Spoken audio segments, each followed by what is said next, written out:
Mari jemaat kita bersatu hati dalam doa. Tuhan, kami pada saat ini datang menghadap hadirat-Mu. Kami mau mendengarkan firman-Mu ya Tuhan. Kami mohon kiranya Engkau mengurapi setiap hati dan pikiran kami. Dan biarlah firman-Mu ini boleh menjadi kekuatan bagi diri kami.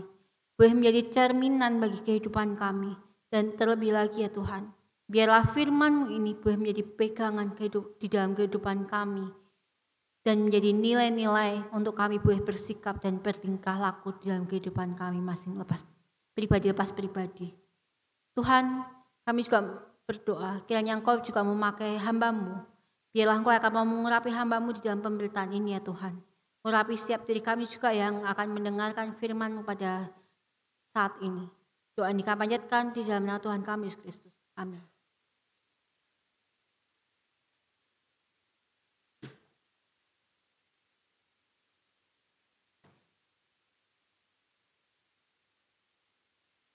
Shalom Bapak Ibu, kita akan merenungkan firman Tuhan pada saat ini mengenai mujizat di Betania, yaitu Lazarus dibangkitkan, yang diambil dari Yohanes pasalnya yang ke-11. Karena ini perikop yang cukup panjang, sehingga kita akan membaginya dengan beberapa bagian. Kita tidak akan membacanya secara keseluruhan. Bagian yang pertama kita akan membaca dari ayat 1 sampai ke 4. Dilanjutkan dengan ayatnya yang ke-25 sampai 26 dan yang terakhir ayat 39 sampai 44. Akan saya bacakan. LAI memberi judul Lazarus dibangkitkan. Ada seorang yang sedang sakit namanya Lazarus. Ia tinggal di Betania, kampung Maria dan adiknya Marta.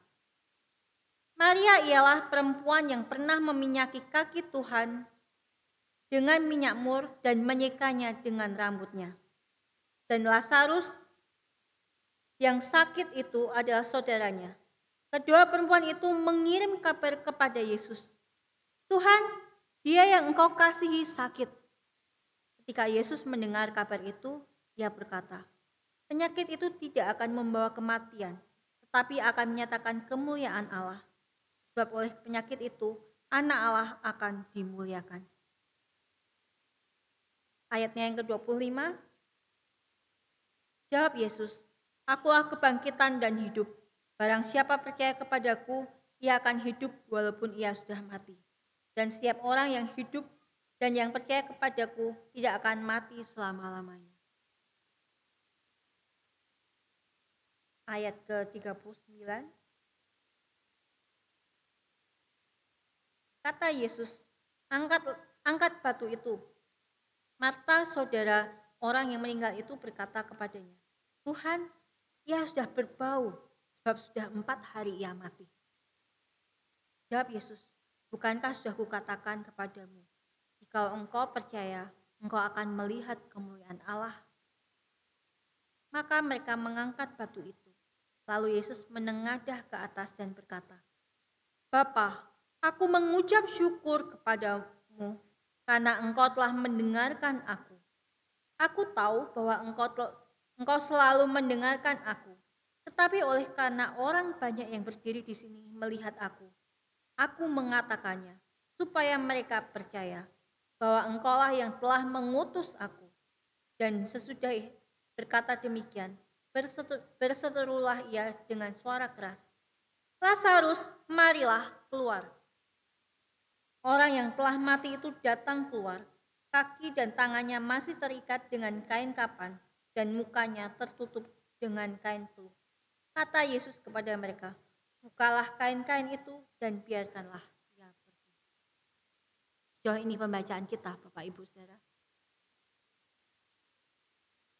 Bapak Ibu,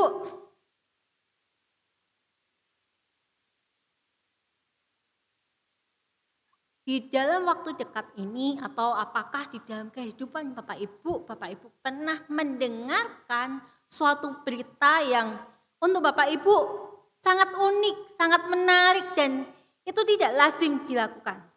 Tidak lazim terjadi di dalam kehidupan manusia. Apakah Bapak Ibu pernah mendengar kisah itu? Apakah Bapak Ibu di dalam kehidupan Bapak Ibu semua pernah mendengar bahwa ada fenomena hujan uang? Mungkin kalau kita membayangkan atau kita berangan-angan, mungkin kita bisa membayangkannya. Oh ya, aku kepingin bahwa seandainya ada hujan uang gitu ya. Karena kalau hujan air itu kan ada hal yang biasa. Hujan salju hal yang biasa kalau untuk di luar negeri seperti itu ya Bapak Ibu. Tetapi hujan uang adalah hal yang tidak lazim terjadi dimanapun juga. Tetapi gambaran inilah yang dapat kita lihat atau mungkin kita bisa membacanya di dalam sebuah berita. Berita ini sudah cukup lama di tahun 2008.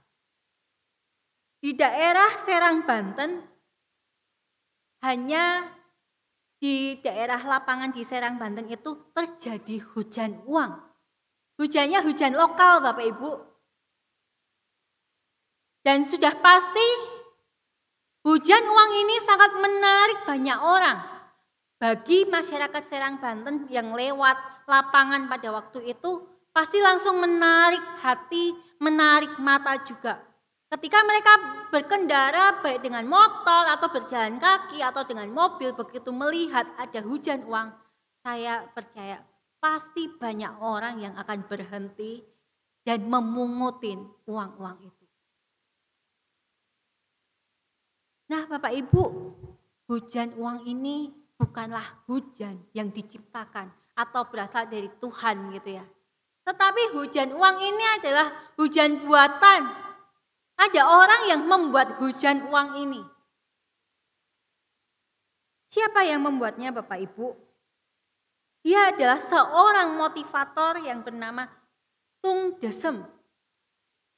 Pada tahun 2008 itu, dia itu menulis sebuah buku.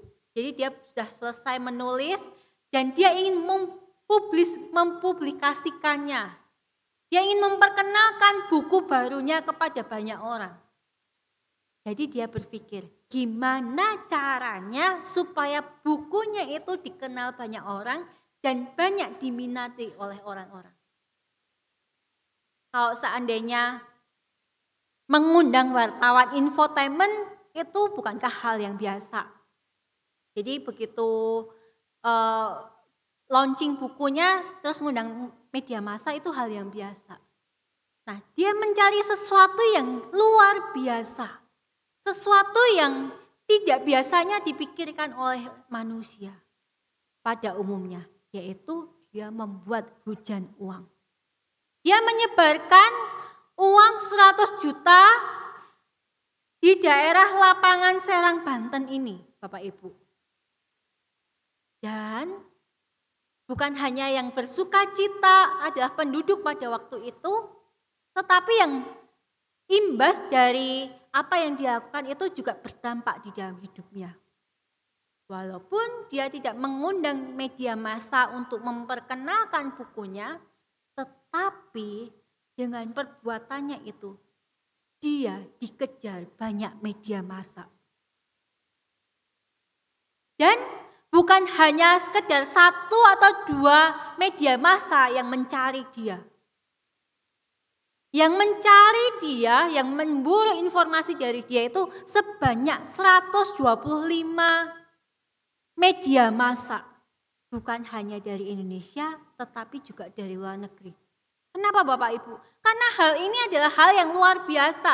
Orang pasti penasaran, kenapa orang ini sampai berani membuang uang 100 juta rupiah. Nah Bapak Ibu, pada dasarnya dia adalah orang kaya. Kita bisa sebutnya crazy rich gitu ya. Untuk daerah Serang, Banten ini. Jadi kalau dari keberadaan dirinya mungkin dah hal yang biasa. Tetapi sebenarnya dia melakukan perbuatan hujan uang ini dengan satu tujuan. Yaitu dia kepingin supaya buku barunya dikenal oleh banyak orang. Dia ingin supaya bukunya itu banyak peminat pembelinya.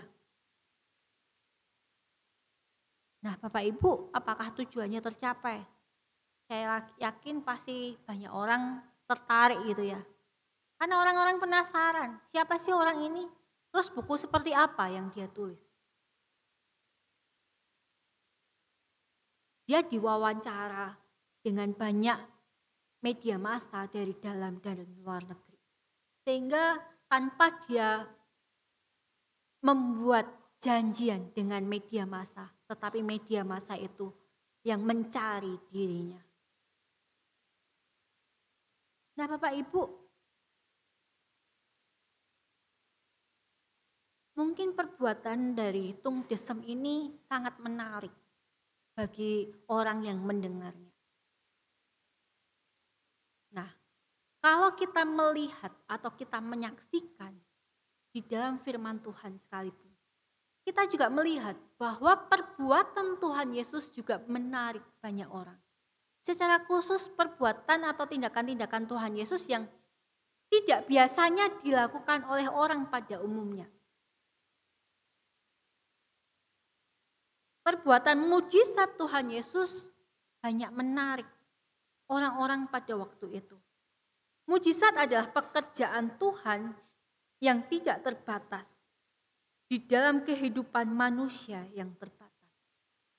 Bukankah mujizat yang dilakukan Tuhan Yesus itu kita bisa menyimpulkan bahwa mujizat itu terjadi di dalam kehidupan manusia, yaitu pekerjaan Tuhan yang tidak terbatas dalam hidup manusia yang terbatas. Manusia yang penuh dengan batasan, dengan sakit penyakit, dengan kematian. Bahkan kita menyaksikan bagaimana apa yang diusahakan oleh manusia itu bisa saja habis. Tetapi disitulah mujizat Tuhan terjadi.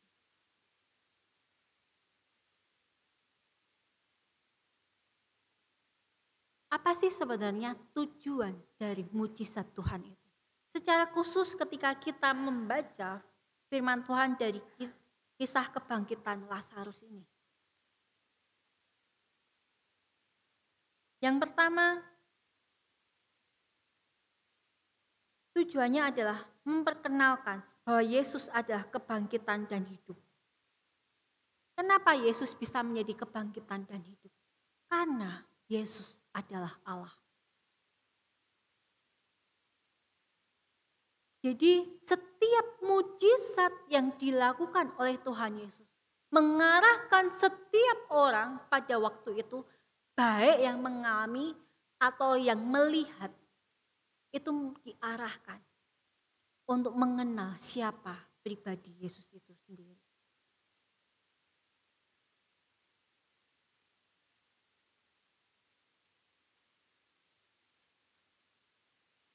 Kalau kita mengingat sebelum Yesus melakukan mujizat membangkitkan Lazarus dari kematian, kita melihat runtutan mujizat-mujizat yang dicatat di dalam Injil Yohanes.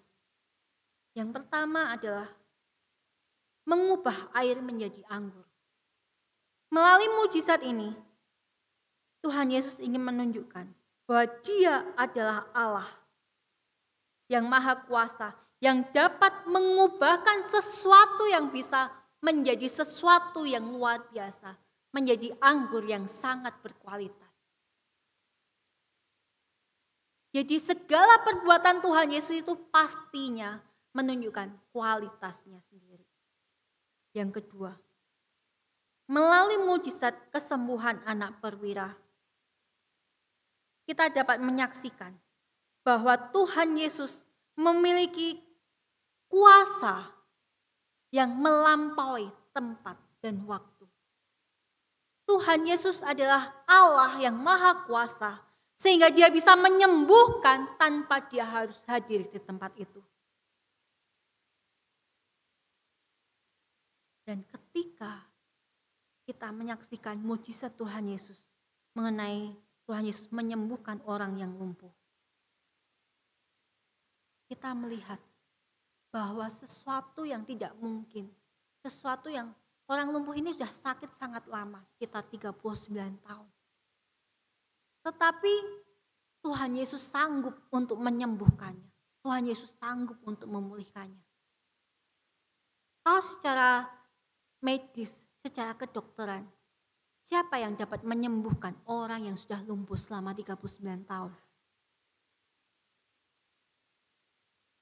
Kalau secara kedokteran sekalipun di dunia modern saat ini, kita pasti melihat ketika orang sudah dinyatakan akan lumpuh, pasti dia akan memiliki dampak apa? Otot-ototnya juga akan mengecil, sistem syarafnya juga tidak akan bagus. Tetapi mujizat yang dilakukan oleh Tuhan Yesus, kita bisa melihat ketika kuasa Allah bekerja, saat itu juga terjadi. Orang yang sebelumnya lumpuh 39 tahun itu bisa berjalan kembali. Bahkan kita dapat menyaksikan kemahakuasaan Tuhan di tengah keterbatasan situasi yang terjadi. Yaitu ketika Tuhan Yesus memberi makan 5.000 orang dengan 5 roti dan 2 ikan. Hal ini menunjukkan bahwa Tuhan Yesus dapat mengubahkan sesuatu yang sebenarnya dalam jumlah kecil menjadi jumlah yang mencukupi untuk semua orang. Tuhan bisa mengubahkan sesuatu yang kecil itu menjadi sesuatu yang besar dan berdampak dan berguna bagi semua orang. Bukan hanya itu, Tuhan Yesus juga menunjukkan kuasanya, bahwa dia berkuasa atas alam semesta ini. Dengan cara apa Bapak Ibu? Dia dapat berjalan di atas air. Bukankah apa yang ditunjukkan oleh Tuhan Yesus itu mengalahkan akan hukum alam itu sendiri? Siapa di antara manusia yang sanggup berjalan di atas air? Saya yakin tidak ada satu orang pun. Karena kita semua tahu bahwa hukum gravitasi membuat setiap diri kita akan jatuh. Semua barang yang ada di atas pasti akan jatuh atau diri kita pasti akan melekat dengan bagian bawah. Kecuali kalau kita ada di luar angkasa Bapak Ibu. Itu memungkinkan. Tetapi peristiwa yang terjadi, yang diperlihatkan oleh Tuhan Yesus, dia menunjukkan bahwa dia berkuasa atas alam. Dan dia melampaui hukum alam itu. Dan yang keenam, kita bisa melihat bagaimana ketika Tuhan Yesus menyembuhkan orang yang buta itu. Hal itu menunjukkan bahwa Tuhan Yesus dapat memulihkan kondisi yang tidak baik menjadi baik. Melalui mujizat Tuhan Yesus menyembuhkan orang yang buta ini. Bukan hanya dia memulihkan bahwa orang buta ini dapat melihat sang terang sejati itu. Tetapi pada waktu itu Tuhan Yesus juga menggugurkan akan pandangan orang. Bahwa musibah atau masalah yang terjadi di dalam kehidupan setiap orang karena dosa manusia. Di dalam perikop itu kita tidak menemukan bahwa Tuhan menyatakan bahwa ya dia buta karena berdosa. Tetapi Tuhan Yesus menyatakan kondisinya dia membuat Allah dimuliakan. Dan bukankah kita melihat bahwa di dalam setiap mujizat Tuhan Yesus itu selalu disertai akan kesaksian bagi setiap orang. Mujizat itu membawa setiap orang yang mendengarnya, setiap orang yang melihatnya untuk melihat sang pribadi itu sendiri. Dan semua mujizat itu adalah ditujukan untuk membuktikan bahwa Yesus adalah Allah. Pada waktu itu sangat mudah orang membuktikan bahwa Yesus adalah manusia. Tetapi sulit orang percaya bahwa Yesus adalah Allah. Pada masa ini kita bisa menyaksikan, kita mendengarkan kesaksian Dwi Natur Kristus itu melalui mana? Melalui firman Tuhan, bukan? Tetapi pada waktu itu sangat sulit orang untuk mempercayainya. Tetapi walaupun pada masa sekarang ini pun kita dapat mendengarkan kesaksian bahwa Yesus adalah Allah itu dari firman Tuhan, tetapi tidak bisa dipungkiri Bapak Ibu, di masa sekarang ini pun masih banyak orang yang tidak mempercayai atau sulit percaya bahwa Yesus adalah Allah. Mungkin di luar sana kita akan mendengar, Yesus itu bukan Allah. Dia itu adalah manusia yang diangkat atau dilayakkan oleh Allah Bapa, sehingga dia memiliki posisi sebagai Allah. Jadi posisinya di bawah Allah Bapa. Atau ada yang mengatakan bahwa Yesus itu bukan Allah, dia itu hanyalah seorang nabi. Itu pandangan zaman sekarang ini. Tetapi untuk orang-orang pada masa itu, terkhusus orang-orang Farisi akan menganggap bahwa Yesus hanyalah manusia biasa. Manusia yang dilahirkan dari seorang perempuan. Tetapi bagi setiap diri kita pun melihat bahwa kejadian atas kelahiran Tuhan Yesus pun sangat berbeda dengan kelahiran manusia pada umumnya, bukan? Kelahiran Tuhan Yesus bukanlah disebabkan karena pria dan wanita, tetapi semuanya itu karena karya Allah dan memakai Maria untuk melahirkan Tuhan Yesus. Dan saat ini kita memperingatinya, yaitu masa Natal itu sendiri. Nah Bapak Ibu, kita mau melihat bagaimana sih kita membuktikan bahwa Yesus itu benar-benar Allah.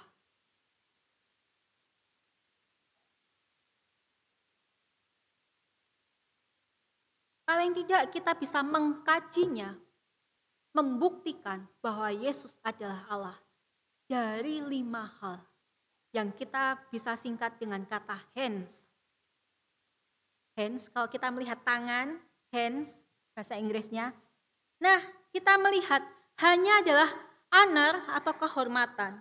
Yang kedua adalah atribut atau sifat Allah. Yang ketiga, names atau nama yang dikenakan kepada Allah. Yang keempat adalah deeds, yaitu perbuatan-perbuatan yang hanya dilakukan oleh Allah. Dan kelima adalah seats, yaitu kedudukan yang hanya dimiliki oleh Allah.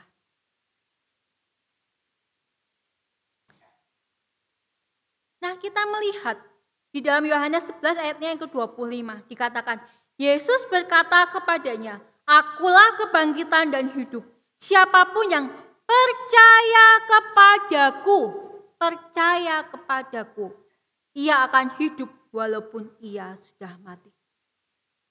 Kata percaya kepadaku itu menunjukkan pribadi Yesus itu sendiri. Dan kita menyaksikan, bukankah rasa percaya atau beriman itu seharusnya hanya ditujukan kepada Allah? Bukankah di dalam hukum Taurat pun kita menyaksikan, kita melihat bahwa kita sebagai orang percaya tidak boleh menyembah Allah lain. Jadi ketika Tuhan Yesus mengatakan, barang siapa yang percaya kepadaku, dia memposisikan dirinya sebagai Allah anak di dalam Allah Tritunggal itu sendiri. Sehingga dari kedudukannya kita menyaksikan bahwa Yesus adalah Allah. Yang kedua, yaitu atribut atau sifat Allah. Melalui kisah Lazarus ini kita menyaksikan akan paling tidak dua sifat Allah, yaitu Allah yang Maha Tahu dan Allah yang Maha Kuasa. Melalui kisah ini kita melihat bagaimana ketika Tuhan Yesus mendengar Lazarus sedang sakit, dia sangat tahu betul apa yang akan terjadi di dalam kehidupan Lazarus ini.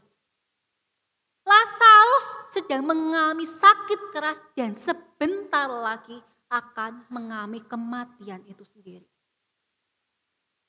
Dan Tuhan Yesus tahu apa yang seharusnya dan akan dia lakukan ketika Lazarus sudah mati.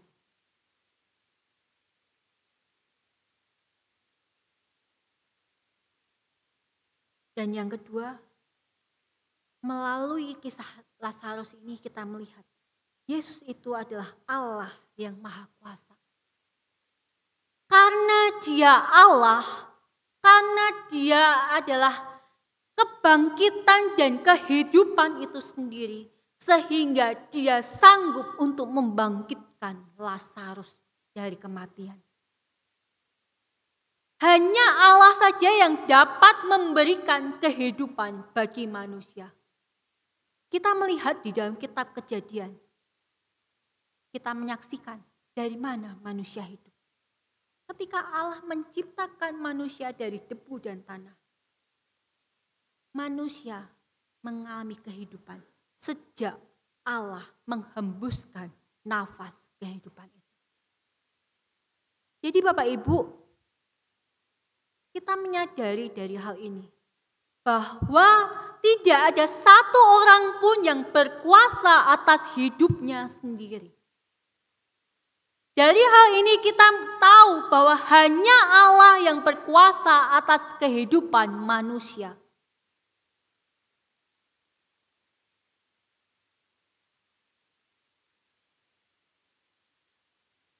Selanjutnya kita bisa melihat dari nama names-nya. Ketika Tuhan Yesus menyatakan, "Akulah kebangkitan dan hidup." Kata akulah di dalam bahasa Yunani menggunakan kata ego emi.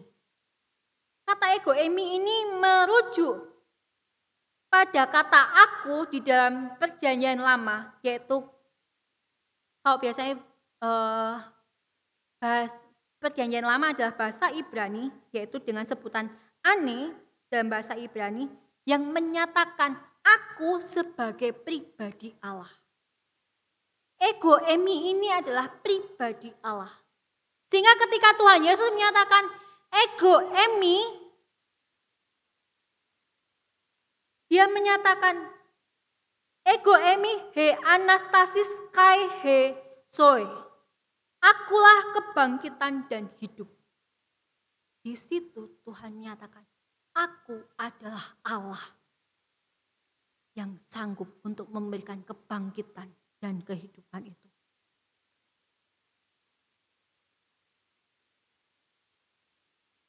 Selanjutnya kita melihat bukti bahwa Yesus adalah Allah. Kita saksikan dari perbuatan-perbuatannya. Bukankah melalui mujizat kita melihat bahwa perbuatan Yesus itu melampaui apapun? Tidak ada satu orang pun yang dapat berbuat seperti apa yang Yesus lakukan.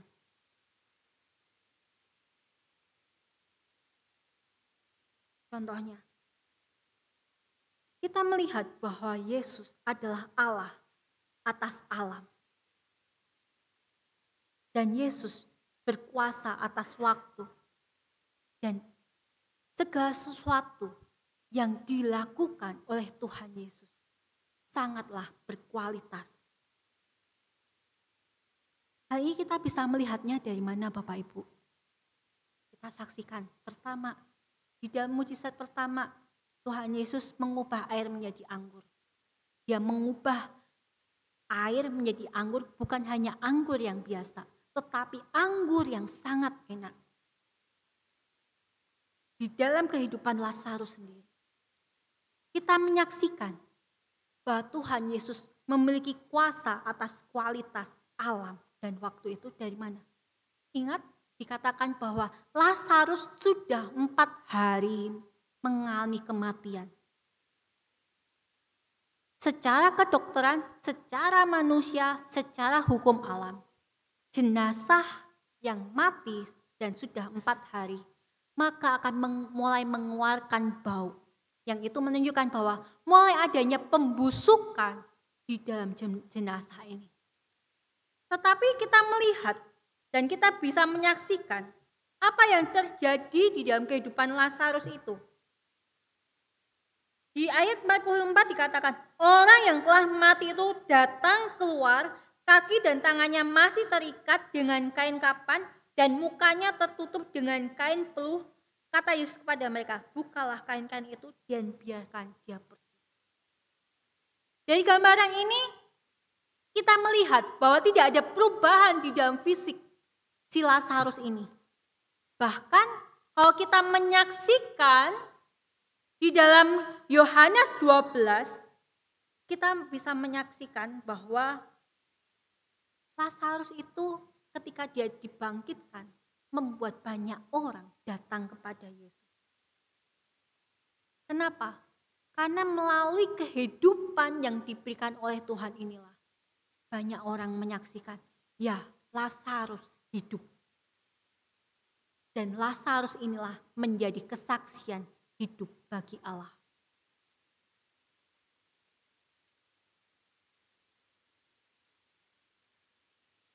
Lalu yang terakhir, bukti bahwa Yesus adalah Allah. Dia memiliki kedudukan yang sama dengan Allah. Ketika dia menyatakan, Bapa, aku mengucap syukur padamu karena engkau telah mendengarkan aku. Aku tahu bahwa engkau selalu mendengarkan aku. Ketika Tuhan Yesus menyatakan ini, Tuhan Yesus ingin menyatakan bahwa posisiku dengan posisi Allah Bapa adalah sama di dalam kerangka Allah Tritunggal. Kita memiliki kesetaraan. Sebagai pribadi Allah, dia juga memiliki kuasa yang sama. Jadi, kedudukannya di sini adalah sama. Dan dari pernyataan ini kita melihat bahwa apa yang diminta oleh Tuhan Yesus itu hanya untuk mengkonfirmasi bahwa dia adalah Allah. Allah yang diutus oleh Allah Bapa turun ke dalam dunia untuk menyelamatkan umat manusia. Bapak Ibu, melalui peristiwa Lazarus dibangkitkan ini, kita juga melihat bahwa Yesus adalah kebangkitan dan hidup itu sanggup untuk membangkitkan Lazarus dari kematian dan hidup kembali secara fisik. Dihidupkan kembali. Dan bagian ini, kebangkitan Lazarus ini, juga menjadi suatu gambaran akan peristiwa yang akan dialami oleh Tuhan Yesus. Pada waktu ini adalah masa-masa mendekati Paskah. Dan kita semua tahu bahwa makna Paskah yang kita kenal saat ini adalah kita memperingati kematian dan kebangkitan Tuhan Yesus. Allah yang adalah Yesus itu adalah kebangkitan dan hidup itu juga mengalami kebangkitan dan kehidupan itu sendiri. Kematian, kebangkitan dan kehidupannya dapat membawa kehidupan bagi manusia. Kebangkitan dan kehidupannya membawa pendamaian bagi umat manusia kepada Allah.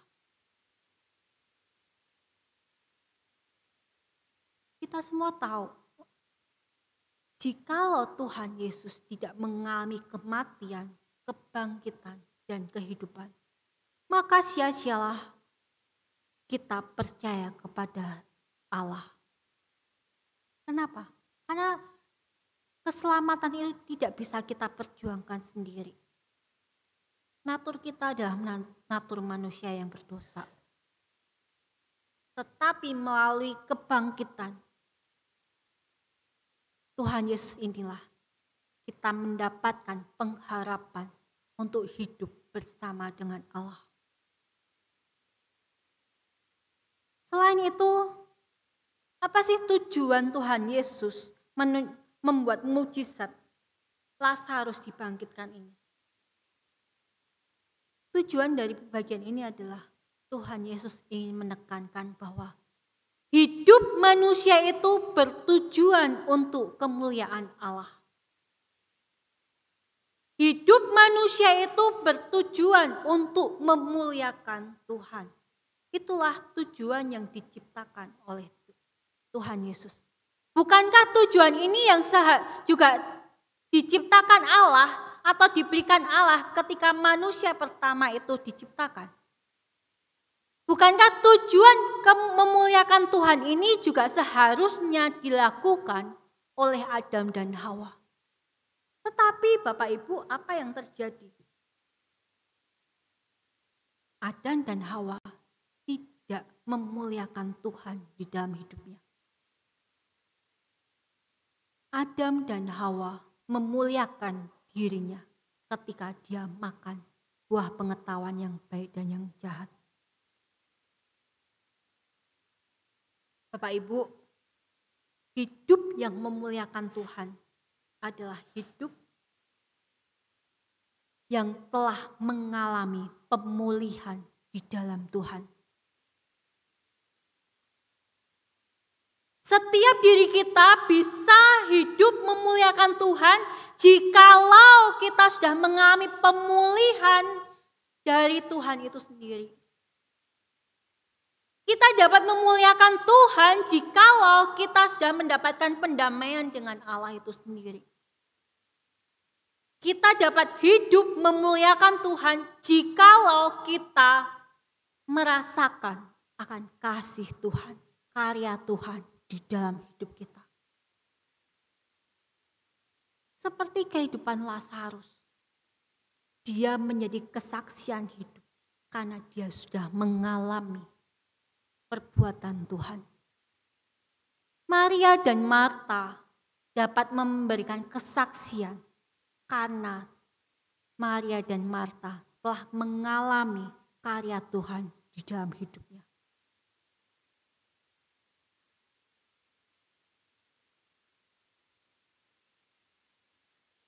Bapak Ibu, kita harus mengingat, kita akan hidup jikalau Yesus yang bertahta di dalam kehidupan kita.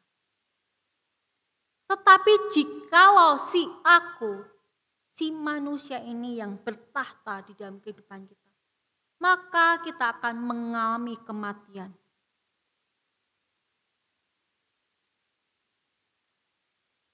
Bukankah upah dosa itu maut? Dan kematian itulah yang dikalahkan oleh Yesus. Di dalam Yesus itulah kita mendapatkan kehidupan itu. Dan ketika setiap orang menjadikan Yesus sebagai raja di dalam hidupnya, seharusnya dia akan memiliki hidup yang berpusat pada Kristus. Ketika Yesus bertahta di dalam hidupnya, berarti hidupnya berpusat pada Kristus. Hidup yang berpusat pada Kristus berarti baik tingkah laku, baik nilai-nilai yang dianut, semuanya itu disesuaikan dengan firman Tuhan. Semua pikiran, semua tindakan, semua tingkah laku itu harus diselaraskan dengan semua yang Yesus ajarkan. Itu artinya hidup berpusat pada Kristus. Menjadikan nilai-nilai Kristus itu menjadi nilai di dalam kehidupan kita.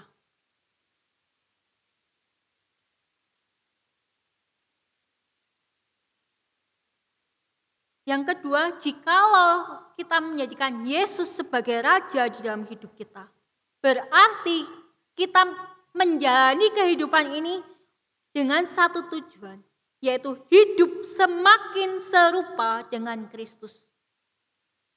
Kalau tadi hidup berpusat pada Kristus, yang sekarang hidup semakin serupa dengan Kristus.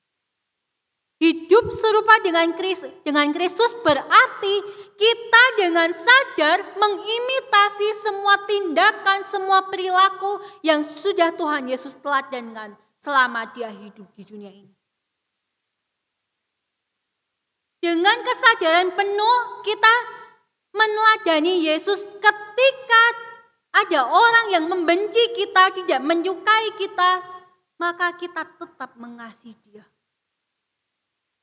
Kita tetap meneladani Yesus. Ketika kita berada di tengah pertikaian, kita membawa damai sejahtera itu.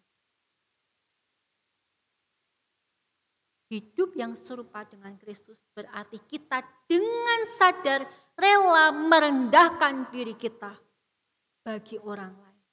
Supaya apa? Supaya baik diri kita maupun orang itu dapat semakin mengenal Kristus.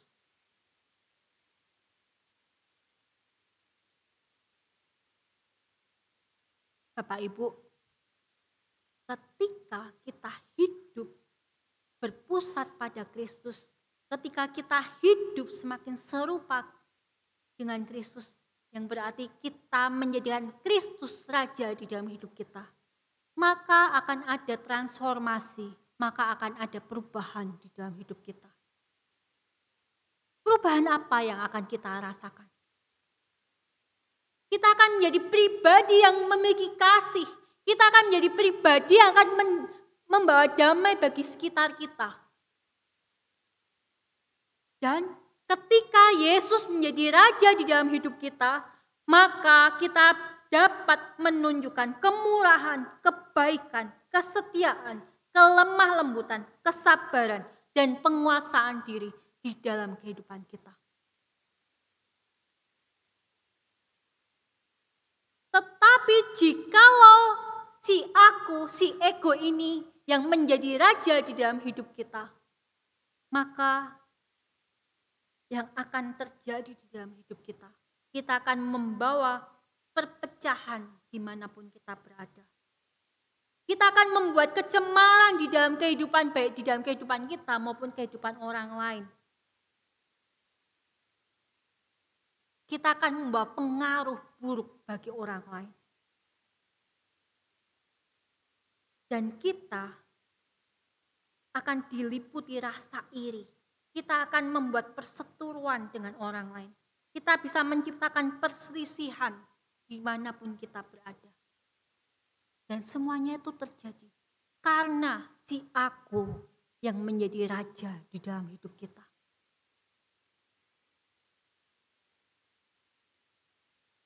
Dan sudah pasti Tuhan Yesus tidak menghendaki itu. Panggilan setiap diri kita adalah hidup memuliakan Tuhan. Oleh sebab itu Bapak Ibu, ingatlah bahwa setiap diri kita adalah manusia yang berdosa, yang kita dipanggil untuk mengalami transformasi kehidupan itu. Oleh sebab itu, tundukkanlah setiap diri kita di hadapan Tuhan. Mintalah pertolongan Allah ketika kita menjalani kehidupan kita. Supaya Allah yang Maha Kuasa itu memampukan setiap diri kita. Sehingga kita semakin hari semakin serupa dengan Kristus. Semakin hari kita semakin dapat mencerminkan akan nilai-nilai Kristus itu di dalam kehidupan kita. Baik di dalam kehidupan rumah tangga kita, baik di dalam kehidupan pribadi kita, di dalam pekerjaan kita, ataupun dimanapun kita berada. Bapak Ibu, bukankah keteladanan, kerendahan hati itu sudah ditunjukkan oleh Tuhan Yesus? Yesus dengan kerendahan hati, dengan kerelaan, dia datang ke dunia ini. Dia menunjukkan kerendahan hati ketika dia membasuh kaki para muridnya. Sampai pada puncaknya, dia menunjukkan kerendahan hati, pengorbanan dirinya di atas kayu salib itu, bukan? Panggilan yang sama ditujukan bagi setiap diri kita. Bersediakah kita merendahkan hati kita di hadapan Tuhan? Bersediakah kita merendahkan hati dengan sesama kita? Bersediakah kita merendahkan hati kita di hadapan pasangan kita, anak-anak kita? Bersediakah kita membagikan damai, kasih itu bagi sekitar kita? Tuhan memberikan pilihan di dalam hidup kita. Apakah kita mau hidup semakin serupa dengan Kristus? Atau kita lebih mendengarkan akan ego kita di dalam kehidupan kita pribadi lepas pribadi? Mari kita bersatu hati dalam doa. Tuhan yang Maha Kasih, saat ini kami datang di hadapan-Mu ya Tuhan. Engkau yang paling tahu keberadaan setiap diri kami pribadi lepas pribadi. Kau tahu Tuhan, sangat sulit untuk kami boleh bisa meneladani Engkau. Sangat sulit untuk kami bisa menundukkan diri kami. Sangat sulit untuk kami bisa mengalah. Sangat sulit untuk kami bisa mengasihi orang lain yang tidak menyukai kami. Sangat sulit Tuhan. Tetapi biarlah Engkau akan mau menolong setiap diri kami ya Tuhan. Engkau akan memampukan setiap diri kami untuk kami bisa mengasihi orang lain. Engkau akan memampukan setiap diri kami untuk kami bisa mengendalikan diri kami. Engkau yang memampukan setiap diri kami sehingga kami bisa menjadi pembawa damai dan sukacita bagi orang lain. Tuhan, kami mau menyerahkan hidup kami di hadapan-Mu ya Tuhan. Kami mau menundukkan diri kami di hadapan-Mu. Biarlah kuasa-Mu yang bekerja di dalam kehidupan setiap diri kami pribadi lepas pribadi. Doa ini kami panjatkan dalam nama Tuhan kami Yesus Kristus. Amin.